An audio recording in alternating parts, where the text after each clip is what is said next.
بسم الله الرحمن الرحيم. الحمد لله نحمده ونستعينه ونستغفره ونؤمن به ونتوكل عليه ونعوذ بالله من شرور أنفسنا ومن سيئات أعمالنا. من يهدي الله فلا مضل له ومن يضلله فلا هادي له. ونشهد أن لا إله إلا الله وحده لا شريك له. ونشهد أن سيدنا ونبينا ومولانا محمدا عبده ورسوله. فأعوذ بالله من الشيطان الرجيم. بسم الله الرحمن الرحيم. إن الذين جاءوا بالإفك عصبة منكم لا تحسبوه شرا لكم بل هو خير لكم كل امرئ منهم ما اكتسب من الإثم والذي تولى كبره منهم له عذاب عظيم. قال رسول الله صلى الله عليه وسلم: من تكبر وضع الله. صدق الله العظيم وصدق رسوله النبي الكريم ونحن على ذلك لمن الشاهدين والشاكرين والحمد لله رب العالمين. اللهم صل على محمد وعلى آل محمد كما صليت على إبراهيم وعلى آل إبراهيم إنك حميد مجيد. اللهم بارك على محمد وعلى آل محمد كما باركت على إبراهيم وعلى آل إبراهيم إنك حميد مجيد. رب يسر ولا تعسر وتمم بالخير. ربي زدني علما ربي زدني علما ربي زدني علما.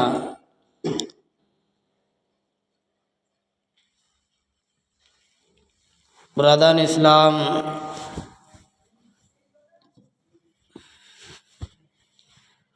بزرگوں اور دوستو،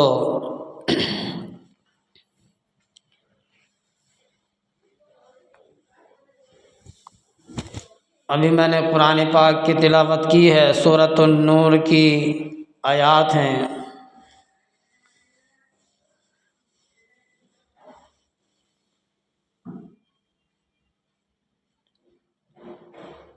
اللہ وحدہ لا شریک نے حضرت سیدنا آدم علیہ السلام سے لے کر کے آخری انسان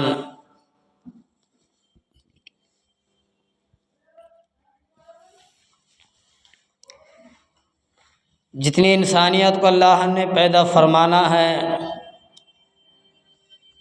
اس وقت تک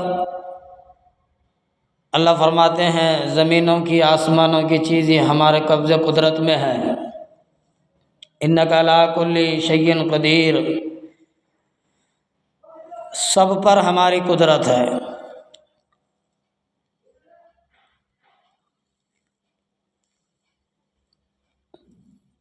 جانوروں کے مالک ہم ہیں، زمین پر رینگنے والے ان کے مالک ہم ہیں، اور انسانوں کے مالک ہم ہیں، اور آسمانوں کے مالک ہم ہیں، زمین کے مالک ہم ہیں.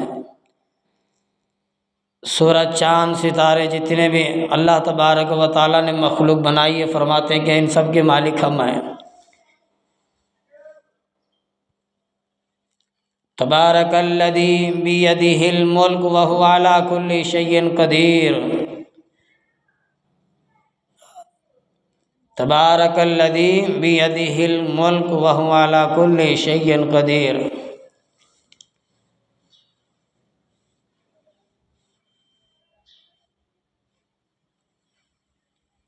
ہمیں ساری چیزوں کے بادشاہ ہیں. ساری ہم نے پیدا کیا، زمینوں کو، آسمانوں کو، چاند سورج کو، اس کے نظام کو ہم نے بنایا ہے. اذا الشمس کویرت و اذا النجوم انکدرت و اذا الجبال سیرت، اور ہم ہی ختم کرنے والے ہیں، اور ہم ہی ختم کریں گے، اور مقرر وقت مقرر ہے، اللہ کی ذات بہتر جانتی ہے، اللہ کی ذات بہتر جانتی ہے،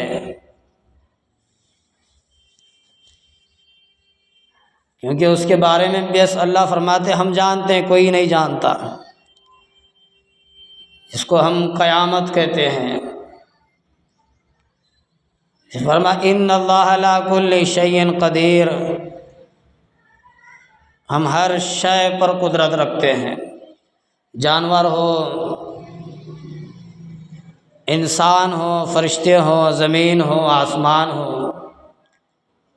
سورج ہو، چاند ہو، دن کا نظام ہو، رات کا نظام ہو، ہم جانتے ہیں۔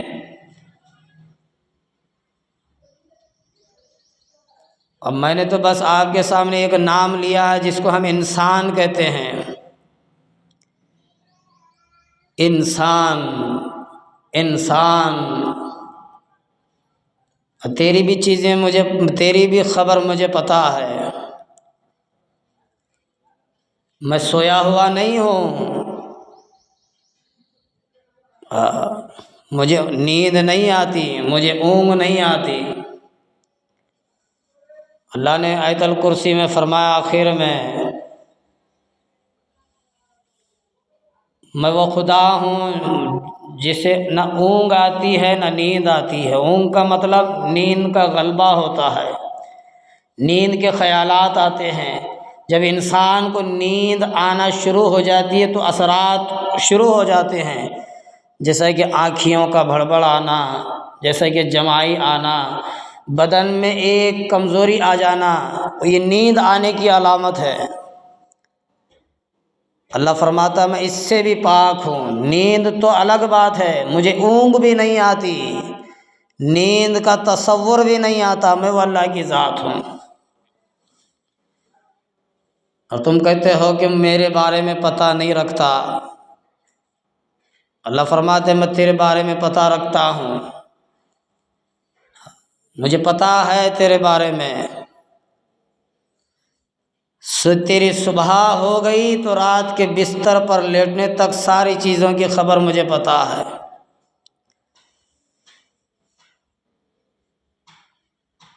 میں ہی علیم الخبیر ہوں، خبر رکھتا ہوں ہر چیز کی خبر۔ ایک چونٹی بھی اگر ہے، چونٹی کی کیا مثال اللہ پاک فرماتے، ایک چونٹی کی بھی میں خبر رکھتا ہوں، اس کے پیروں کی آہٹ کو میں جانتا ہوں۔ مولانا اشرف علی تھانوی رحمۃ اللہ علیہ اپنی کتاب میں لکھا، ایک چونٹی جب پہاڑ کے اوپر چڑھتی ہے، اللہ رب العالمین فرمایا میں وہ علیم الخبیر ہوں، اس چونٹی کے پہاڑ پر چڑھنے کے، اس کے پیروں کی آہٹ کی بھی مجھے خبر ہے۔ اور تم بڑے ہٹے تکڑے ہو گئے، اللہ فرماتا ہے کہ مجھے تمہاری خبر نہیں، مجھے خبر ہے، مجھے خبر ہے۔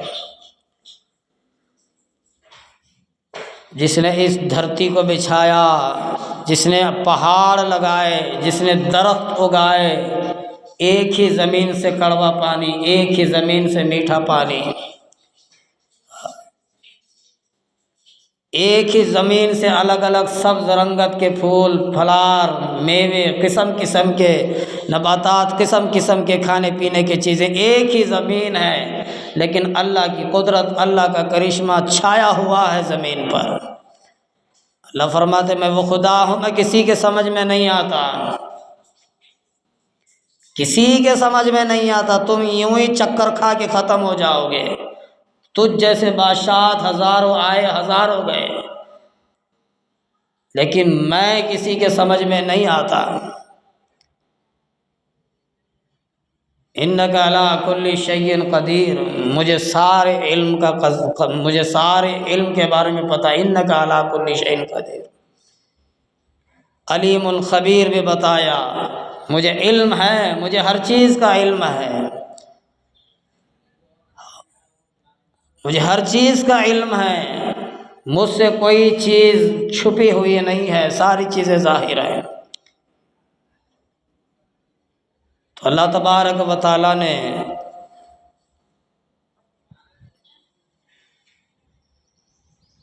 انسانوں پر جتنا کرم کیا ہے،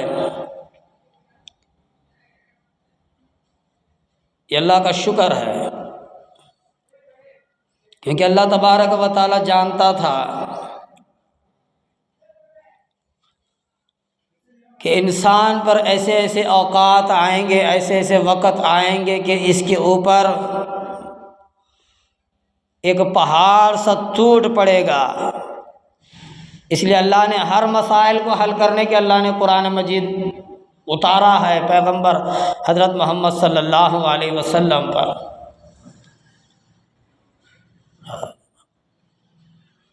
کیونکہ فرمایا ہے، یہ ہم سمجھتے ہیں کہ آج ہی کے لیے قرآن ہے، بس میری زندگی ہے، میں نے میری زندگی میں میرے وقت میں میرے وقت پر، اور جب وقت ملا جب میں نے قرآن پڑھ لیا، سمجھ کر نہ سمجھ کر، اللہ تو ثواب عطا فرمانے والے ہیں۔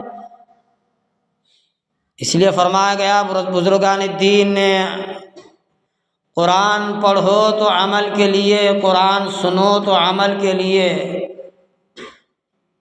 اور فائدے کے لیے۔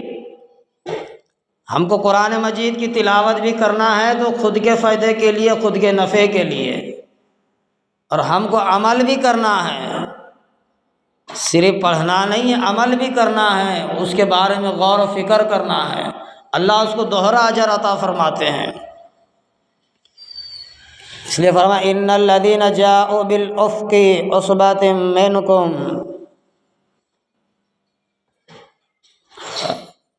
پیغمبر خدا حضرت محمد مصطفیٰ صلی اللہ علیہ وسلم کی ذات اقدس ہے۔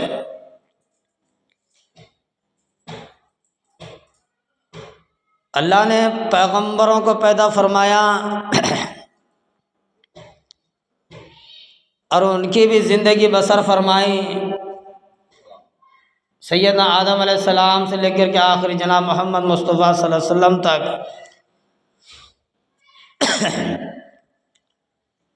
سبھی پیغمبر رسول نبی اللہ کے برگزیدہ بندے بن کر کے تشریف لائے اور اللہ کا پیغام لوگوں کو بتایا، لوگوں کو سمجھایا، بھٹکے ہوئیوں کو راہ پر لایا۔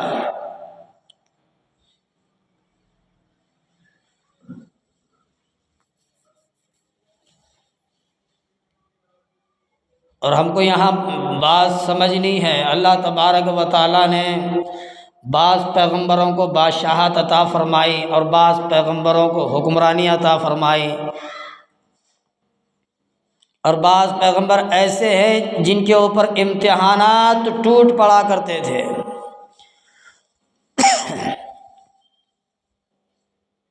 پھر بھی صبر کیا۔ اللہ کا حکم ہے استعینوا بالصبر والصلاۃ، صبر کرو، نماز کو قائم رکھو۔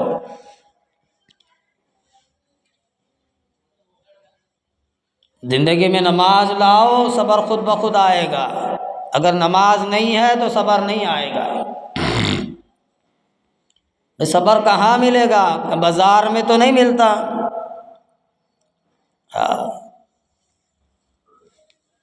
کہیں بازار میں بکنے والی شے تو نہیں ہے صبر۔ اللہ فرماتے صبر تو میرے یہاں ہے، نماز کو قائم کر، صبر خود بخود آئے گا۔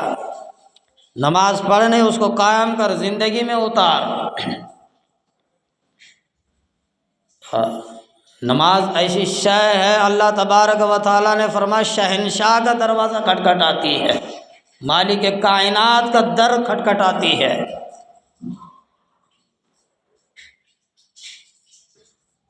اس کو وہ اللہ کی ذات راضی ہوتی ہے نماز سے۔ ہم ہزاروں روپیہ خرچ کر لیں، ہم 1000 روپیہ اللہ کی راہ میں لگائیں، ہم کروڑوں روپے اللہ کی راہ میں لٹائیں، لیکن اللہ کی ذات فرماتے قابل نہیں ہے، قبول نہیں ہے۔ اس کے بارے میں بھی شرائط ہیں، علماء کرام سے بیٹھک کرنی ہے، معلومات کرنی ہے، مشورہ کرنا ہے، اس کے بعد سارے مسائل حل ہو گئے۔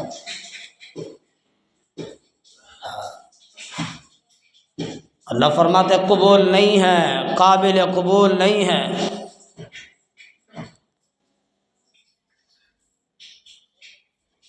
شرائط ہیں، جب تک وہ شرائط اللہ کی اسلام کے دین کے بھی شرائط ہیں، اگر ان شرائط کو ہم پورا نہ کریں تو ہماری ساری چیزیں باطل ہیں، ساری چیزیں ہماری بیکار ہیں۔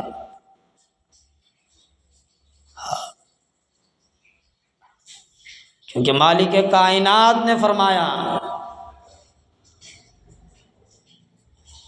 نماز شہنشاہ کا دروازہ کھٹکھٹاتی ہے، شہنشاہ خدا ہے، اللہ کی ذات ہے شہنشاہ۔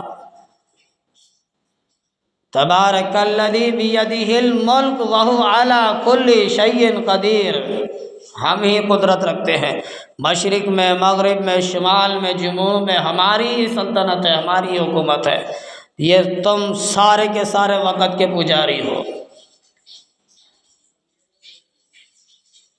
اللہ نے ہر ایک بادشاہت پیغمبر کو عطا فرمائی، اور بعض نبیوں کو، پیغمبروں کو اللہ بادشاہت دی، اور بعض کو اللہ عطا نہیں فرمائی۔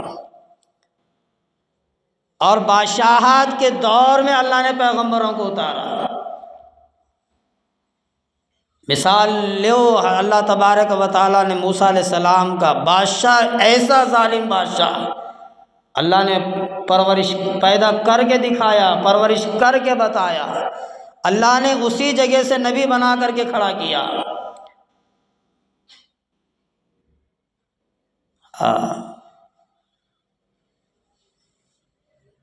تو سورۃ النور کی جو قرآن کی آیات ہیں، اللہ تبارک و تعالیٰ نے سیدنا اماں عائشہ رضی اللہ عنہا کے بارے میں نازل فرمائی ہے۔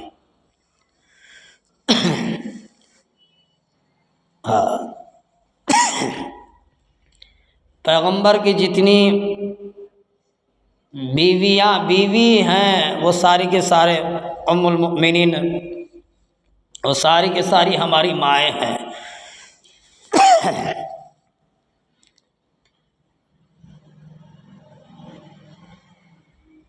جتنے بھی رسول، جتنے بھی پیغمبر آئے، اللہ فرماتے ہیں کہ یہ ہمارے حکم کے بنا ایک قدم تک نہیں اٹھایا، ہمارے حکم کے بنا انہوں نے شادی نہیں کی، ہمارے حکم کے بنا ایک سانس بھی نہیں لیا، ہمارے حکم کے بنا انہوں نے ایک لفظ نہیں بولا۔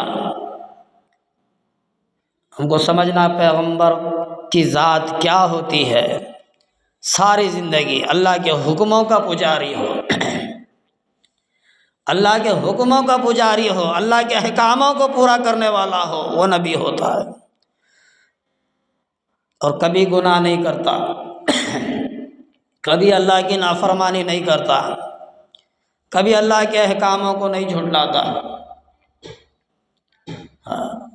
سارے پیغمبروں نے یہی کام کیا ہے۔ اللہ نے،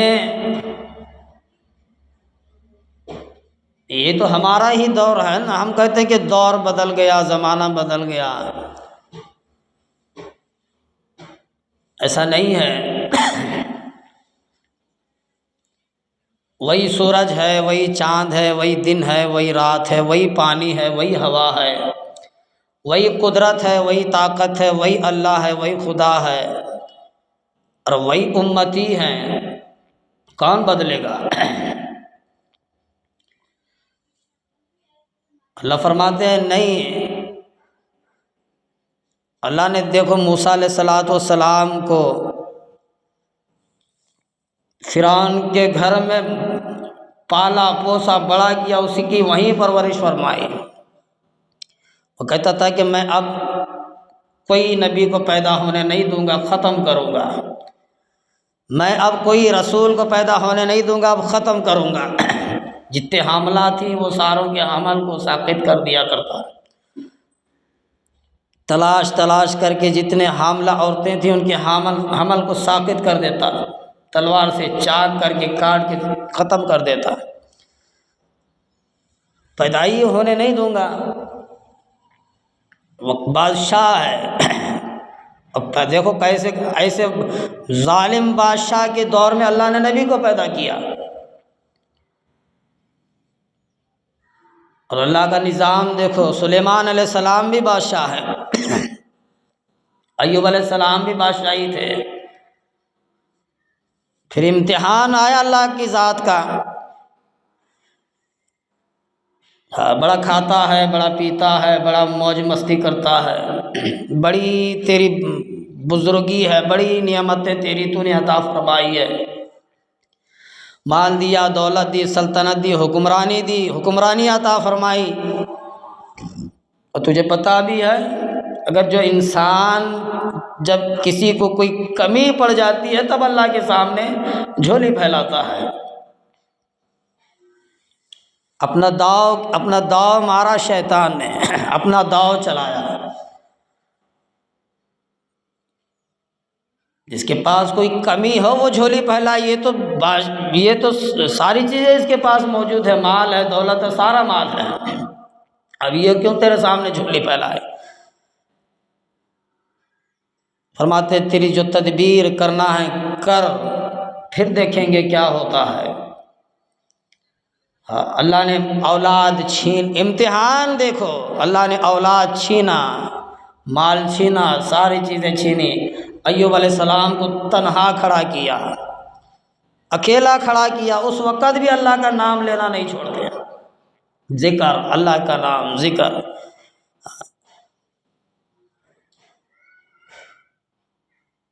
کبھی زبان تھکتی نہیں اللہ کے نام سے، کبھی نہیں تھکتی۔ تو فرمایا گیا دنیا ہے امتحان کی جگہ، یہاں ہمارا پرچہ امتحان کا ہے، اگر ہم اس امتحان میں کامیاب ہیں تو ہم قبر میں کامیاب ہیں اور حشر میں بھی کامیاب ہیں۔ تو ان الذین جاءوا بالافک عصبۃ منکم، اللہ فرماتے ہیں تم نے جو تدبیریں کی ہیں، جو تم نے تدبیریں نکالی ہیں اما عائشہ رضی اللہ عنہا کے اوپر، ان الذین جاءوا بالافک عصبۃ منکم لا تحسبوه شرا لکم بل هو خیر لکم کل امرئ منهم ما اکتسب من الاثم والذین تولوا کبرہ من اللہ عذاب عظیم۔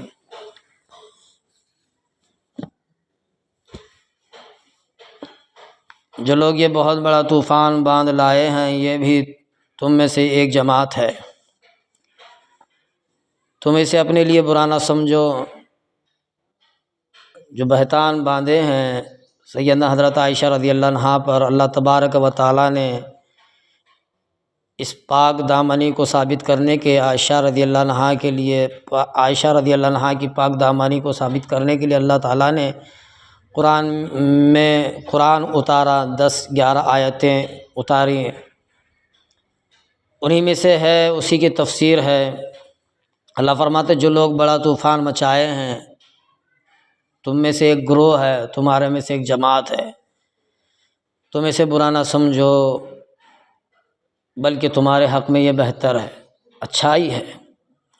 ہم تو بڑا طوفان مچا دیتے ہیں، بھائی میرے بارے میں فلاں کہا، میرے بارے میں فلاں کہا، میرے بارے میں فلاں کہا۔ بزرگوں اور دوستو، اللہ تبارک و تعالیٰ فرماتا ہے دنیا امتحان کی چیز ہے، آخری دور میں رسول اللہ صلی اللہ علیہ وسلم نے فرمایا فتنے ابھریں گے، فتنے ابھریں گے، آخری وقت ہے۔ تو یہ تو زمانہ محمد مصطفیٰ صلی اللہ علیہ وسلم کا دور تھا۔ تو اللہ نے قرآن مجید میں 10-11 آیتیں ارشاد فرمایا، اسی کی تفسیر میں ہے، اور فرمایا کہ تم اس کو برا نہ سمجھو، تمہارے حق میں یہ بہتر ہے، اور جس نے جتنا گناہ کمایا اس کو اتنا گناہ ملے گا۔ جو شخص، جو آدمی جو گناہ کرتا ہے اس کو وہ گناہ کی سزا ملے گی، اور جو انسان اس گناہ کو ابھارتا ہے، گناہ کو بڑھ چڑھ کر کے اس میں حصہ لیتا ہے، بڑھاتا ہے، تو اللہ فرماتے ہیں اس کے لیے بہت بڑا عذاب ہے۔ اللہ نے عائشہ رضی اللہ عنہا کی پاک دامنی کو ثابت کیا۔ حدیث ہے رسول اللہ صلی اللہ علیہ وسلم کی بیوی سیدنا عائشہ رضی اللہ عنہا فرماتی ہیں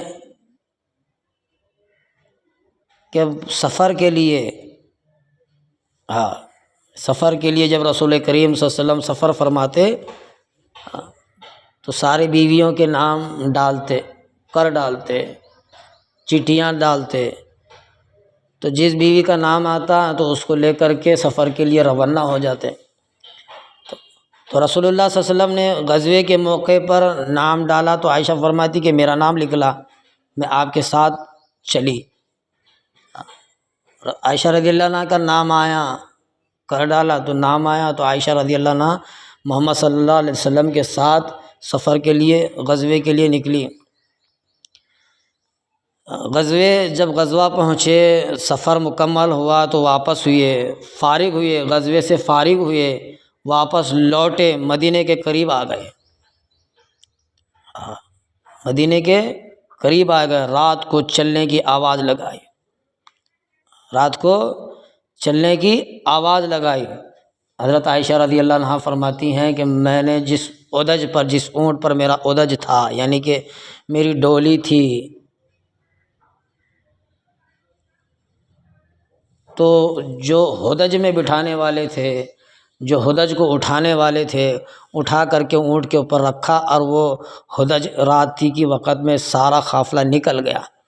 تو میں قضائے حاجت کے لیے جتنے لوگ تھے، جتنے ساتھی تھے، جتنی جماعت تھی، جتنے لوگ تھے، ان سے کئی دور جنگل میں ضرورت کے لیے، حاجت کے لیے نکلی، اور جب میں واپس آ کر کے دیکھی تو میں نے میرے گلے کو ٹٹولا، تو میرے گلے میں جو ہار تھا وہ کہیں گر گیا تھا۔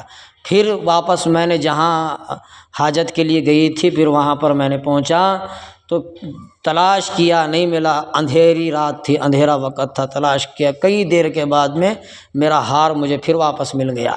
پھر میں واپس میرے لشکر یعنی کہ میرے ساتھیوں کے یہاں، وہ جماعت کے یہاں، اونٹوں کے یہاں، وہ سارے قافلے کے یہاں آ کر کے دیکھا تو سارا کا سارا قافلہ غائب ہے، اور مجھے یقین تھا جہاں میرا ہودج تھا میں وہیں پر آ کر کے کھڑی ہو گئی۔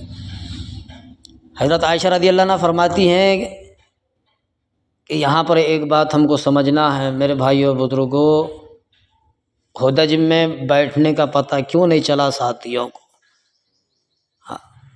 پتہ چلنا تھا نا کہ اس میں ہے کہ نہیں۔ عائشہ رضی اللہ عنہ فرماتی ہے اس دور میں، ہمارے اس وقت میں نہ عورتیں زیادہ کھایا پیا نہیں کرتی تھیں، کمی کی وجہ سے، نہ ہونے کی وجہ سے، اس لیے عائشہ فرماتی ہے میں ہلکی پھلکی تھی اور میں دبلی پتلی بھی تھی، اس لیے ہودج اٹھانے والوں کو پتہ نہیں چلا کہ اس کے اندر اما عائشہ رضی اللہ ہے یا نہ بھی ہے، اسی لیے اٹھا کر کے اس کو روانہ کیا۔ اور فرماتی ہیں جہاں پر ہمارا اونٹ تھا، جہاں پر میرا ہودج تھا، وہاں بیٹھ گئی، اور رات بھر میں نے وہاں دیکھا کوئی چلانے والا نہیں تھا، کوئی پکارنے والا نہیں تھا، کوئی آواز دینے والا نہیں تھا، کوئی بلانے والا نہیں تھا۔ تو اتنے میں مجھے نیند آ گئی اور میں سو گئی۔ صبح ہوئی تو ادھر سے جو ایک پیچھے سے قافلہ آیا، ایک جماعت آئی، تو جس کا نام ہے صحابی ہیں، جس کا نام ہے احادیث میں لکھا ہے،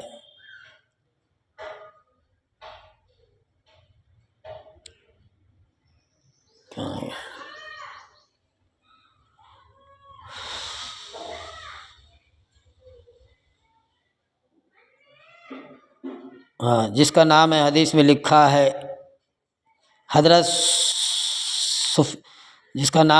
میں لکھا ہے سفیان بن معطل سلمی زکونی، جو لشکر کے پیچھے رہے تھے، پچھلی رات کو چلے تھے، صبح کے چاند میں یہاں پہنچ گئے، صبح کے وقت صبح سویرے وہ اسی راستے میں پہنچ گئے جہاں پر اما عائشہ رضی اللہ عنہا سوئی ہوئی تھیں۔ تو انہوں نے دیکھا، بلند آواز سے کہا، انداز انا للہ و انا الیہ راجعون زبان سے نکلا صحابی کے۔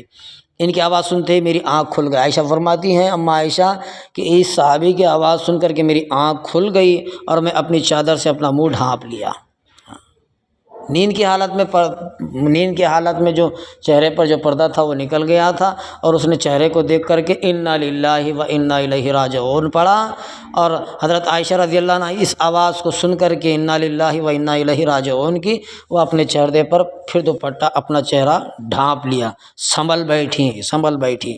انہوں نے جھٹ سے اپنا اونٹ کو بٹھایا، اور جو صحابی تھے اس دور میں ایک قافلہ آگے چلتا تھا، ایک قافلہ پیچھے چلتا تھا، ایک جماعت آگے جاتی تھی، ان میں سے 2-4 لوگوں کو پیچھے کرتے تھے، اس لیے پیچھے کرتے تھے کہ یہ ایسا واقعہ پیش ہو کہ جو بھی گری پڑی چیزیں ہوں اٹھا کر کے پھر وہ شام کو یا صبح کو پھر ہماری اس جماعت سے مل جائے، یعنی کہ اپنی منزل کو پھر آ جائے۔ تو صحابی نے جو اپنا اونٹ تھا اس کو بٹھایا، پھر اونٹ کے اوپر اونٹ کی ٹانگ کے اوپر اپنا ہاتھ رکھا، پھر اماں عائشہ رضی اللہ عنہا کو اونٹ کے اوپر بٹھایا، اور اسپیڈ سے لے کر کے اماں عائشہ رضی اللہ عنہا کو مدینے قافلے سے ملایا۔ اتنی ہی بات ملایا۔ یہاں ایک پوائنٹ ہے ہم کو سمجھنا ہے میرے بھائیوں، ہم جان کر انجان کر افواہیں پھیلاتے ہیں، غلط جھوٹی افواہیں پھیلاتے ہیں۔ اللہ تبارک و تعالیٰ نے فرمایا افواہیں نہ پھیلاؤ۔ اللہ کے رسول صلی اللہ علیہ وسلم نے فرمایا کسی کی بے عزتی نہ کرو، کسی کے اوپر ظلم نہ کرو، غلط افواہیں نہ پھیلاؤ، جھوٹ بات نہ کہو، جان بوجھ کر جھوٹ نہ چھپاؤ، سچ بھی نہ چھپاؤ، سچ کے ساتھ کھڑے رہو۔ اللہ تبارک و تعالیٰ نے اماں عائشہ رضی اللہ عنہا کے لیے 10-11 آیتیں نازل فرمائی ہیں، اور آگے چل کر کے اماں عائشہ رضی اللہ عنہا فرماتی ہیں یہ جو صحابی جو میرے ساتھ تھا انا للہ و انا الیہ راجعون کے علاوہ اس نے مجھ سے ایک کلام کیا، نہ میں نے اس کی زبان سے ایک کلام سنا، نہ میں نے اس کو ایک کلام کیا۔ قافلے سے ملا، سفر کا دور تھا، اماں عائشہ رضی اللہ عنہا بیمار رہی۔ اماں عائشہ رضی اللہ عنہا مدینہ پہنچنے سے پہلے ہی وہ بیمار ہونے لگی، بیمار ہوئی، تو انہی میں سے وہی جماعت میں سے وہی لشکر میں سے ایک شخص ہے عبداللہ بن ابی بن سلیل تھا، جو مدینے میں افواہ پھیلایا اماں عائشہ کے ساتھ فلاں کے ساتھ ناجائز تعلقات ہیں، سمبند ہے، اس نے فلاں کام کیا ہے، اس نے فلاں کیا، زنا کیا ہے، فلاں کام کیا۔ اماں عائشہ کے لیے لوگوں میں چل پھر کر کے لوگوں میں اماں عائشہ کے بارے میں افواہ پھیلانا، غلط بات کہنا، جھوٹ کہنا، 1 مہینے تک پھیلایا۔ رسول اللہ صلی اللہ علیہ وسلم کی عادت شریفہ ہے، ہم سب جانتے ہیں، ہم کتابیں پڑھی ہے، بار بار بیان میں بھی آتا ہے میرے دوستوں اور بزرگوں، اللہ کے رسول پاک صلی اللہ علیہ وسلم نے بیماروں کی عیادت کی ہے، پریشان حالوں کی مدد کی ہے، مصیبتوں میں مدد کی ہے، غموں میں مدد کی ہے، ساتھ دیا ہے۔ عائشہ رضی اللہ عنہا فرماتی ہے جب میں بیمار تھی تو اللہ کے رسول اللہ صلی اللہ علیہ وسلم بس میرے پاس آتے اور فرماتے کیا حال ہے، اتنا ہی، اس کے سوا اللہ کے رسول مجھ سے کچھ نہیں کہتے۔ پہلے بھی جو بیماری کی علامت تھی، بیماری کی حالات تھی، وہ دور تھا جو بیمار میں پڑتی تھی، اللہ کے رسول صلی اللہ علیہ وسلم میرے ساتھ بیٹھا کرتے، اچھی بات کرتے، لیکن ایسے دور میں اللہ کے رسول پاک صلی اللہ علیہ وسلم نے مجھ سے اچھی طریقے سے کلام نہیں کرتے، اچھی طریقے سے ملتے نہیں، اچھی طریقے سے صرف اتنا ہی کہتے کہ کیا حال ہے۔ کئی دن، 1 مہینے تک عبداللہ بن ابی بن سلیل نے یہی باتیں پھیلائی مدینے میں، ساروں کو پتہ چلا۔ اماں عائشہ رضی اللہ عنہا نے سمجھا، پتہ نہیں تھا، اماں عائشہ فرماتی مجھے اس کے بارے میں کچھ پتہ نہیں تھا۔ اماں عائشہ نے فرمایا محمد مصطفیٰ صلی اللہ علیہ وسلم کو میں میری مائکے ہو کے آؤں؟ اللہ کے رسول صلی اللہ علیہ وسلم نے فرمایا کہ جا کر کے آؤ۔ اماں عائشہ رضی اللہ عنہا نے پھر اپنے مائکے، اپنے ماں کے گھر آئی، گھر میں بیٹھا، اماں آئی تھی، مائی سے سوال کیا، پتہ چلا کہ تمہیں پتہ ہے کہ لوگ ایسے افواہیں پھیلا رہے ہیں کہ یہ سچ ہے؟ تو ماں نے کہا کہ بیٹی گھبراؤ نہیں، تم محمد صلی اللہ علیہ وسلم کی بیوی ہو، جس کی باندیاں ہوں، جس کی لونڈیاں ہوں، اور تم حسین خوبصورت ہو، اور تمہارے بارے میں لوگ ایسے افواہیں پھیلائیں گے، تم اپنا من، اپنا دل بھاری نہ کرو اور تم پریشان نہ ہو۔ اماں عائشہ فرماتی ہیں کہ والد صاحب کو پتہ ہے، اس کے بارے میں خبر ہے، فرماتی ہے مائی ہاں آپ کے والد صاحب کو بھی اس کی خبر ہے۔ اماں عائشہ نے پھر دھاڑے مار کر کے روتی ہے، سارا مہینہ اسی میں گیا ہے، تکلیف میں، درد میں، غم میں، افواہیں جو پھیلائی ہیں، افواہ پھیلانے والے، اسی میں فکروں میں رہی ہے اماں عائشہ، 1 مہینہ تک روئی ہے۔ جب اپنے والد سے، اپنے ماں سے سامنے روئی تو والد نے بھی رویا اور اپنی مائی نے بھی رویا۔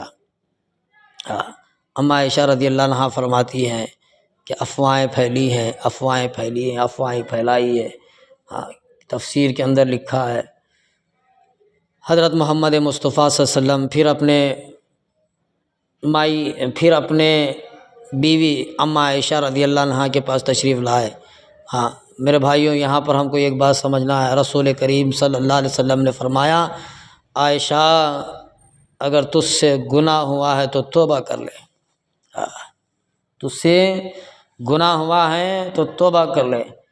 اس باندھ کو میرے بھائیوں بزرگوں پلے باندھ لو۔ اللہ کے رسول صلی اللہ علیہ وسلم نے فرمایا، اللہ کی ذات بھی فرماتی ہے میں بڑا کریم ہوں، میں بڑا رحیم ہوں۔ تم کون ہو گناہوں کو ٹٹولنے والے؟ تم کون ہو غلطیوں کو پکڑنے والے؟ تم کون ہو کسی کی عزتوں کو اچھالنے والے؟ تم کون ہو عزت دینے والے؟ تم کون ہو ذلت دینے والے؟ گناہوں کو بھی میں ہی پکڑوں گا، نیکیوں کو میں ہی دوں گا۔ اس کے ہر اعمال سے میں واقف ہوں، تم میرے حوالے چھوڑ دو، اس کے گناہوں کو نیکیوں میں بدلنا، نیکیوں کو گناہوں میں ڈالنا، جس کو جنت میں داخل کرنا، جس کو جہنم میں داخل کرنا، جس کو عزت دینا، جس کو ذلت دینا، میرے قبضے قدرت میں ہے۔ تم کون ہو؟ اماں عائشہ سے فرماتے رسول کریم صلی اللہ علیہ وسلم نے، عائشہ اگر تجھ سے غلطی ہوئی ہے تو توبہ کر لے، اگر تجھ سے گناہ ہوا ہے تو توبہ کر لے، اللہ معاف کرنے والا ہے۔ اماں عائشہ رضی اللہ عنہا نے کچھ جواب نہیں دیا، صرف فرمایا صرف ایک بات فرمائی، اگر میں سچ کہوں تو بھی میری بات تم جھوٹ باندھو گے، اگر میں سچ بھی کہوں تو میری بات کو تم جھوٹا کہو گے۔ میں میری بات کو اللہ کے حوالے چھوڑتی ہوں، میں میری بات کو اللہ کے حوالے چھوڑتی ہوں۔ یوسف علیہ السلام کو لوگوں نے یہی افواہ پھیلائی تھی، تو اسی طریقے سے میں بھی اپنا کلام، اپنی سارا میں اللہ کے حوالے چھوڑتی ہوں، اس کے بارے میں کچھ نہیں کہوں گی۔ اماں عائشہ کروٹ بدل کر پھر اپنے بستر پر لیٹ جاتی ہے۔ اللہ کے رسول کریم صلی اللہ علیہ وسلم اٹھ کر کے پھر چل رہے تھے، ابھی دروازہ ہی پار نہیں کیا تھا، صحابہ کرام بھی موجود تھے، صحابہ کرام موجود تھے۔ اللہ کے رسول پاک صلی اللہ علیہ وسلم کے بدن پر کپ کپی طاری ہو گئی، پسینہ آنے لگا، اور پسینے کی بوندوں سے پیشانی پر پسینے کی بوندوں سے چمک اٹھی۔ اماں عائشہ فرماتی ہے اس وقت ہم سارے صحابہ کرام موجود تھے، سارے صحابہ کرام بھی موجود تھے۔ اماں عائشہ فرماتی ہیں جس وقت محمد صلی اللہ علیہ وسلم کو اللہ کا کلام نازل ہوتا تھا اور جو حالات ان کے اوپر کیفیت گزرتی تھی، اسی وقت بھی رسول کریم صلی اللہ علیہ وسلم کی کیفیت وہی تھی۔ اللہ تبارک و تعالیٰ نے 10-11 سورۃ النور کی آیتیں تفسیر کھول کر کے آپ پڑھ لو، دیکھ لو، قرآن مجید میں موجود ہے۔ اللہ تبارک و تعالیٰ نے ان کی جو پاک دامنی سیدنا اماں عائشہ رضی اللہ عنہا کے لیے اللہ نے قرآن مجید میں نقل فرمایا۔ تہمت لگانے والے باز نہیں آتے، باز آ جاؤ۔ اماں عائشہ پر تہمت لگائی، سیدنا حضرت عیسیٰ علیہ السلام پر بھی تہمت لگائی۔ قرآن کہتا ہے کس سے تو نے بدکاری کی ہے، کس سے تو نے یہ گناہ کیا ہے، بغیر باپ کے کیسے ہو سکتا ہے، کیسے ہو سکتا ہے بغیر باپ کے؟ نہیں ہو سکتا، تم نے بدکاری کی ہے، تو نے ناک کٹائی ہے، کیسے ہوا یہ بچہ؟ اللہ نے کیا فرمایا تھا؟ تم اپنے زبان کو ہلاؤ نہیں، تم یوں کہو کہ میرا روزہ ہے۔ اللہ نے کہا معصوم بچے کو، سیدنا عیسیٰ علیہ السلام کو گود میں کھڑا کر کے کہا کہ میں بھی پاک، میری ماں بھی پاک، اور ہم دونوں کو پیدا کرنے والا سارے جہاں سے پاک ہے۔ اور اماں عائشہ رضی اللہ عنہا کے اوپر جو تہمت لگائی، جو افواہیں پھیلائیں، جو افواہیں 1 مہینے تک افواہیں پھیلائی۔ بس تمہارے بزرگوں، میرا بھائی اور دوستو، ہاتھ جوڑتا ہوں، ایک دوسرے کے اوپر تہمت نہ لگاؤ، ایک دوسرے کی افواہیں لوگوں میں چرچا نہ کرو۔ اللہ فرماتا، اللہ بڑا غفور و رحیم ہے۔ میں مثال دے کر کے فرماتا ہوں، بات سمجھ میں آتی۔ اگر ہمارے گھر میں جوان بیٹی موجود ہو، اگر ہماری بیٹی ہماری لخت جگر کے بارے میں کوئی افواہیں پھیلاتا ہو، غلط افواہیں پھیلاتا ہو کہ فلاں کے ذات سمبند ہے، فلاں سے اس کا رشتہ ہے، فلاں سے اس کا ناتا ہے، تو ہمارے دلوں پر کیا بیتے گی؟ ہمارے دلوں پر کیا بیتے گی؟ ہماری زندگی حرام ہوگی، کھانا حرام ہوگا، پینا حرام ہوگا، نیند حرام ہوگی۔ اماں عائشہ رضی اللہ عنہا کے اوپر کیا بیتی ہوگی؟ محمد مصطفیٰ صلی اللہ علیہ وسلم کی ذات اقدس پر کیا بیتے گی؟ ذرا ہم اس جگہ پر بیٹھ کر کے ہم دیکھیں۔